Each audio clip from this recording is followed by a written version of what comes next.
సమేతలో ఈషా పెద్ద యాక్ట్రెస్, మంచి మంచి సినిమాలు తీసింది. ఆ సినిమాలో ఒక చిన్న రోల్కి ఎలా ఒప్పుకుంది? తనకి ఇచ్చిన నెరేషన్, సినిమాలో చూపించిన నెరేషనే ఇచ్చారా అన్నది. మరి ఈ మధ్య వచ్చిన మళ్ళీ గుంటూరు కార సినిమాల్లో మీనాక్షి చౌదరి, మీనాక్షి చౌదరి కదా తనని చూసిన తర్వాత maybe this is something common అని బయట ఆడియన్స్ కనిపిస్తుంది. పెద్ద హీరోయిన్స్ని చిన్న రోల్స్కి పెద్ద సినిమాల్లో తీసుకోవడం అనేది. అసలు అరవింద సమేతలో ఏం జరిగింది అంటే, అరవింద సమేత అప్పుడు అంటే I want be very clear about it. నేను అప్పటివరకు ఏం పెద్ద సినిమాలు చేయలేదు. నాట్ లైక్ నాకు పెద్ద స్టార్ వేసి నాకు అప్పుడేం లేదని నేను అనుకుంటున్నాను. But I don't think I have done big movies. దానికంటే ముందైతే నేను ఒక పెద్ద సెట్, ఒక 6-7 క్యారవాన్ లైన్గా బస్ డిపో లాగా నేను అసలు చూడలేదు. అట్లా నాకు చాలా కొత్త అది. సో ఇంకోటి నేను ఎప్పుడు ఒకటి క్లియర్గా ఏముండేదానంటే, నాకు లీడ్ రోల్స్ చేయాలని ఉంది. నేను ఇండస్ట్రీకి వచ్చినప్పుడు okay I want to do only lead roles, నాకు లీడ్ రోల్స్ చేయాలని ఉంది. ప్రాబ్లీ అంటే ఇట్స్ నాట్ లైక్ క్యారెక్టర్స్ చేయొద్దు అని కాదు, బట్ నాకు personally like I want to see myself as a lead role అనేది నాకు చాలా ఉండింది. So when they came to me, నాకు నరేట్ చేసినప్పుడు Trivikram garu and Vamsi garu approached me. So చేసినప్పుడు then they told me that it's 2 heroines ఉన్నారు, ఇది అదని చెప్పారు. అన్నాక నేను I was not sure, I was not being arrogant and all, I was not sure correct కాలా కాదా, మళ్ళీ స్టీరియోటైప్ చేసేస్తారా ఏంది, టైప్ కాస్ట్ చేసేస్తారా, మళ్ళీ రిస్క్ ఎందుకు, ఎందుకంటే నాకు ఎవరు సపోర్ట్ చేయడానికి లేరు అక్కడ. నేను ఈ సినిమా పోతే మళ్ళీ నాకు ఎవడో వచ్చి ప్రొడ్యూసర్స్ వచ్చి నా కోసమనే ఒక సినిమా తీసి ఏం చేసేది లేదు. I don't have that kind of support system. So I was not sure. Like వద్దులేండి, ఐమ్ లైక్ అంటే ఏంటి మీకు ఇంత మొత్తం ప్యాకేజ్ ఇట్లా ఉంది కదా, తారక్ గారు ఉన్నారు, త్రివిక్రమ్ గారు ఉన్నారు, సితారా ఉంది, అదే హారిక హాసిని ఉంది, ఏంటి వాట్ ఈస్ యువర్ ప్రాబ్లమ్ అంటే I want to see myself as lead. So one of the లీడ్సే కదండి అన్నారు. ఐమ్ లైక్ ఓకే అనుకున్నాను. తర్వాత నాకు త్రివిక్రమ్ గారు నరేట్ చేశారు. అంటే so nice of him that he narrated me the whole story for like ½ an hour or something. So I was like okay ఒకసారి just give it a shot, చూద్దాం ఒకసారి చేసి చూద్దాం. ఐ సెడ్ నో అని చెప్పా చాలాసార్లు. మళ్ళీ ఇప్పుడు విన్న తర్వాత అబ్బా సరే చూద్దాం. బట్ ఆయన అన్నారు ఇది వన్ ఆఫ్ ద లీడ్సే అమ్మా, you want to play leads right, it's one of the leads only. So what is your problem అంటే somewhere I was hesitant, like ఎక్కడో కొడుతుంది అన్నట్టే ఉండింది. But still I was like okay fine ఒకసారి చూద్దాము ఇది అని చెప్పి ఐ సెడ్ ఓకే సార్ అని చెప్పా. ఓకే సార్ అని చెప్పిన తర్వాత దే వాజ్ లైక్ షూట్ అయ్యింది. They was one actually they was a song shoot also that didn't happen. దాని తర్వాత అంటే it was nice and the whole atmosphere was nice and Tarak's energy was amazing, Trivikram gar direction, everything, and they were so organized. And నేను ఆ సినిమాలో bike కూడా నేర్చుకున్నా, Harley Davidson bike కూడా నేర్చుకున్నా. సో అంటే there was so many good memories I have. And ఆ cinema చేస్తున్నప్పుడు అంటే ఈరోజు ఓకే అంటే నెక్స్ట్ డే నుంచి షూట్ స్టార్ట్. సో షూట్ లొకేషన్కి వెళ్ళాను. లొకేషన్ వెళ్ళే లోపల నాకు అప్పటికి న్యూస్ బయటకి ఎట్లనో వచ్చింది. ఐ డోంట్ నో ఎట్లా వచ్చిందో, బట్ ఎవ్వరూ తెలియని వాళ్ళు కూడా నాకు కాల్ చేసి they wanted to be in touch with me. I don't understand, like okay ఇప్పుడు సినిమా అవుతుంది కాబట్టి ఇంత హవానా అని చెప్పి అనుకున్నాను. బట్ నీకు ఒక ఫియర్ కూడా వస్తుంది, వాట్ ఇఫ్ ఇది ప్రాపర్ రోల్ కాకపోతే వీళ్ళందరూ నాకు తర్వాత తిడతారు, వీళ్ళందరూ నన్ను పక్కకు పెట్టేస్తారు కదా అని నాకు అంటే ఒక ఫియర్ కూడా చాలా ఉండింది. సో వాట్ ఎవర్ దే అంటే ఒక సాంగ్ అనుకున్నారు, అది అవ్వలేదు. సో ఓకే ఫైన్, నాకు అప్పటివరకు పెద్ద సినిమాలు ఏం పెద్ద ఐడియా లేదు ఎట్లా how it will run and all. So it was nice, అయిపోయింది షూట్ అయిపోయింది. బట్ కరెక్ట్ రిలీజ్ టైంకి I think I watch the movie అప్పుడు, అండ్ తర్వాత చాలా రోజుల తర్వాత చూసాను. బట్ యాక్చువల్లీ ఎంత షూట్ చేశారో అంత లేదు కదా సినిమాలో. There were actually extra scenes also, but that was not there. Any day shoot chesaru meer then? I don't remember exactly. Okay. I don't remember, but oka song shoot ki matram nenu Goa lo unde appudu. So rehearsals unnayani chepparu. So nenu daniki vacation lo undi cancel cheskoni vacha, but ikkada vachaka idi cancel ayipindi.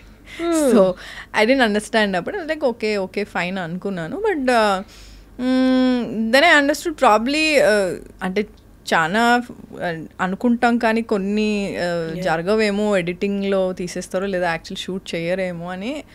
Then I was like okay ఇట్లా కూడా I was confused. అంటే like నిజంగా నాకేం ఒప్పుకున్నాను, ఇవన్నీ చెప్పారు, okay I was okay with it. And next డేనే they said they gonna అంటే announce as one of the lead second lead కింద అనౌన్స్ చేస్తాను. That also didn't happen.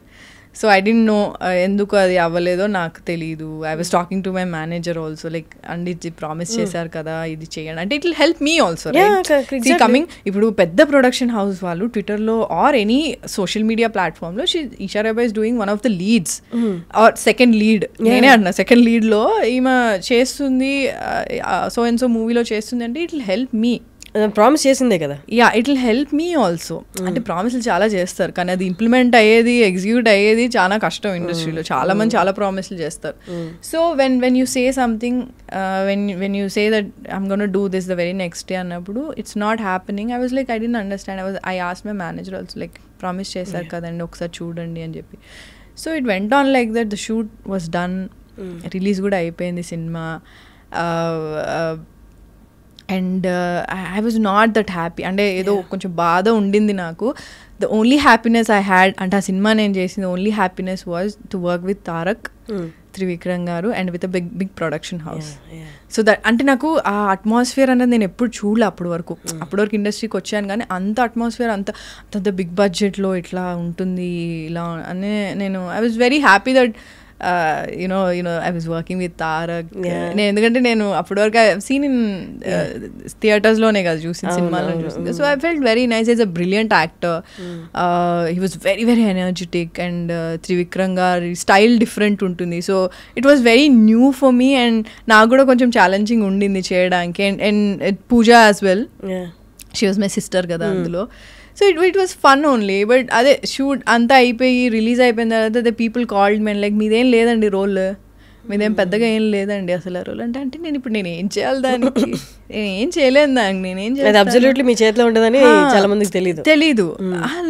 Cinema వాళ్ళే చాలా మంది చేశారు నాకు చేసి. అంటే నేను ఫస్ట్ ఆఫ్ ఆల్ నేను ఏదైనా ఒక పెద్ద ప్రాజెక్ట్ చేసినట్టు నేను డబ్బా కొట్టుకోను. నాకు చాలా భయం ఉంటుంది నెగిటివ్ ఎనర్జీస్ వల్ల ఏమైనా అవుతుందేమో నాకు చాలా ఫియర్ ఉండేది. సో నేను ఎవరికి ఏమంతా నేను డబ్బా చేయలేదు అనుకో, పెద్ద ఇది ఏం చేసుకోలేదు. అప్పుడు the people who called me like I came to know that you're doing this project అంటే అవునండి చేస్తున్నాను. సినిమా చూసిన తర్వాత వాళ్ళే నాకు కాల్ చేసి ఏం లేదండి అసలు మీద అందులో అసలు ఎందుకు ఒప్పుకున్నారు, ఎందుకు చేశారు, ఇలా నాకు చాలామంది చెప్పారు. చాలామంది అసలు మీకు ఇదే ఏ విధంగా మీకు వర్కౌట్ అవ్వదు అంటే only negative. They was nothing positive. The only positive thing that happened ఏంటి అంటే ఐ గాట్ ఎక్స్పోజర్. ఎందుకంటే that's a very big film and Eesha Rebba అనే ఒక అమ్మాయి ఉంది అన్నది ఆ సినిమాతోనే తెలిసింది. ఒక తెలుగు అమ్మాయి ఉంది అంటే ఎక్స్పోజర్ వాజ్ హ్యూజ్. అంటే ఎందుకంటే ట్విట్టర్ అప్పుడే నేను కొత్తగా వచ్చాను ఆ సినిమాకి ముందు. They were people tagging me అంటే అంటే అంటే చెప్పచ్చో లేదు నాకు తెలియదు, but they were tagging me and my co-star Pooja and all. They like అది తెలుగు అమ్మాయి బాగుంది కదా ఇది అనే, అంటే పూజ బాగుంది కదా అంటే అంటే మిక్స్ ఉన్నాయి అట్లా అంటే. కానీ support I got it was huge man. Like నేను ఎక్స్పెక్ట్ చేయలే, అస్సలు ఎక్స్పెక్ట్ చేయలే. మా తారక్ అన్నతో చేసింది, ఈషా రెబ్బా తెలుగు అమ్మాయి చేసింది అంటే నాకు ఇప్పటికీ నేను మొన్న రాజమండ్రిలో షూట్ అయిపోయి రిటర్న్ వస్తుంటే there was this guy who wanted to take a selfie with me. He was like selfie తీసుకోవచ్చా మేడం అని. నేను షూర్ మీరు అరవింద సమేత చాలా బాగా చేశారంటే ఎంతసేపు ఉన్నా నేను అందులో చాలా తక్కువ సేపు ఉన్నా but still people remember me and that's a huge thing. అంటే అవన్నీ నెగిటివ్ అన్నీ పక్కన పెట్టేస్తే what ever happened with that అవన్నీ నేను పక్కన పెట్టేస్తే జనాలు అంటే ఎప్పుడు చేస్తారు మళ్ళీ మా తారక్ అన్నతో ఏమనుకుంటున్నారు, మొన్న ఆస్కర్ వచ్చింది కదా మీరే అనుకుంటే అంటే వాళ్ళు the love they gave me the support. అంటే ఆ రోజు కూడా రిలీజ్ అయినప్పుడు దాని తర్వాత కూడా అంటే బేసికలీ తెలుగు అమ్మాయి మన అమ్మాయి అని నన్ను అంటే దగ్గర తీసుకొని చాలా సపోర్ట్ చేశారు. ఐ థింక్ దట్ వాజ్ అంటే నేను ఎక్స్పెక్ట్ చేయలే. అంటే నేను ఎప్పుడు ఏముంది ఏమొస్తుందిలే ఏముందిలే అంటే వాళ్ళు ఇది చెప్పారు చేయలేదు అయ్యో చేసుంటే బాగుంది ఇలా ఉండేదాన్ని. సడన్గా ట్వీట్స్ అన్నిట్లో చాలా వాటిలో నన్ను కూడా ట్యాగ్ చేశారు. So most of them are positive and I really like it. మంచిగా అనిపించింది నాకు. ప్రతి దానికి అప్పుడు కొంచెం డెసిషన్ కొంచెం బాధ అనిపించినా దట్ అవుట్కమ్ తర్వాత పే అవుతుంది. I think what I feel is like నీకు ఒక నెగిటివ్ జరుగుతుంది, నువ్వు బాధపడుతున్నావు అంటే ఐ థింక్ సమ్వేర్ నువ్వు కరెక్ట్ చేస్తున్నావు అంటే God will compensate you that. Compensate positive thing is what I feel. That's nice. ఇప్పుడు కరెంట్ ప్రాజెక్ట్స్ ఏంటి మీవి?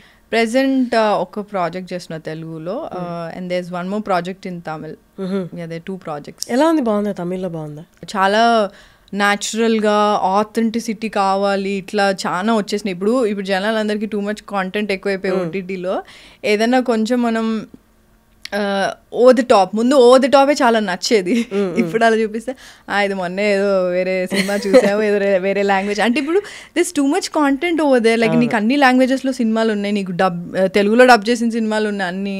సో నీకు జాపనీస్, మలయాళం ఉన్నాయి, అన్ని స్పానిష్ ఉంది, ఫ్రెంచ్ ఉంది, అన్ని సినిమాలు ఉన్నాయి నీకు, అన్ని లాంగ్వేజెస్లోనూ ఉన్నాయి. సో నువ్వు సబ్ టైటిల్స్లో చూసేయచ్చు, డబ్ చేస్తే తెలుగులో చూసేయచ్చు. So it's very convenient and there's too much outside. ఓటీటీలో అయితే there's too much content. So the more real the films are, I think people are wanting to watch right now. And inkoti enti ante probably pedda stars vachinappudu Rajinikanth sir kaani Chiranjeevi sir kaani vallandaru vachinappudu ante they want to see వాళ్ళని చూసినప్పుడు మాత్రం అబ్బా మన star మన ఇట్లా high లెవెల్లో చూడాలి, లేదా ఫుల్ బిల్డప్ షార్ట్స్ అట్లా. I think it's high for అదే ఫ్యాన్స్కి కదా. సో అదైతే ఉంది. బట్ రియల్ స్టోరీస్కి అంటే నాకైతే ఏదైనా సినిమా చూసినప్పుడు అరే భలే ఉంది అని అనిపించింది అంటే నాకు మళ్ళీ చూడాలనిపిస్తుంది. లేదా ఎనీ క్యారెక్టర్ లైక్ అరే ఇది నాకు జరిగింది, లేదా ఇది నా ఫ్రెండ్కి జరిగింది అని అనిపిస్తే రిలేటబిలిటీ అన్నది I think it will capture the audiences very well. కానీ ఇండస్ట్రీలో వన్స్ హీరోయిన్గా ఎస్టాబ్లిష్ అయిపోయిన తర్వాత ఒక 2-3 ఫిలిమ్స్ చేసేసిన తర్వాత ఫినాన్షియలీ వీళ్ళకి అసలు అడ్డు ఉండదు, వీళ్ళకి ఫుల్ లగ్జరీ లైఫ్, వీళ్ళకి ఇంకా వెనక్కి చూసుకోవాల్సిన అవసరం లేదు అన్నది ఉంది. What is your opinion on that? నా గురించి కూడా అట్లాగే అనుకున్నారు స్టార్టింగ్లో. అంటే వెంటనే అలా డబ్బులు అన్నీ వచ్చేసి ఫుల్ బిల్డింగ్ల మీద వెళ్ళి ఒక డైమండ్ ఒక హౌజా లేదా ఈ హౌజా ఏం కట్టలేవు అంత లేదు. బట్ అంటే ఫేమ్ వస్తుంది, ఆబ్వియస్లీ ఫేమ్ వస్తుంది, అన్నీ వస్తుంది. అండ్ ఈక్వల్గా నీకు సక్సెస్ కూడా ఉండాలి, సక్సెస్ ఉండాలి. అండ్ నీకు ఇప్పుడు ఏంటి అంటే నీకు ఫైనాన్షియల్గా you have 2-3 options right now. Like let's say నువ్వు ఓటీటీలో చేయొచ్చు, సినిమాలలో చేయొచ్చు. సో నువ్వు సైమల్టేనియస్గా 2-3 ప్రాజెక్ట్స్ చేయొచ్చు. And you have brands right now. So there so many options right now. Yeah and brands అన్నీ ఉన్నాయని అందరు నిన్ను అప్రోచ్ అవ్వాలని లేదు, మళ్ళీ దానికి కూడా కాంపిటీషన్ ఉంటుంది, దేనికన్నా కాంపిటీషన్ ఉంటుంది. సో నీ క్రైటీరియా వాళ్ళకి మ్యాచ్ అవ్వాలి. ఎవరు అనుకుంటారు? భయం వేయట్లేదా కాంపిటీషన్ చూస్తే? భయం అంటే ఏం చేస్తాం, భయపడతాను. అలా ఏం లేదు, నాకు పొద్దున్న లేస్తే యాంగ్జైటీ వస్తుంది. It's very common thing. కళ్ళు తెరంగానే ఓకే అన్ని అంటే ఏమేమి ఉన్నాయి, ఏమేమి ప్రాబ్లమ్స్ అని అన్నీ అనను. But what you have to do about your future or present or whatever it is. But anxiousness అనేది it's a very common hobby for me అన్నట్టు నాకు అయిపోయింది.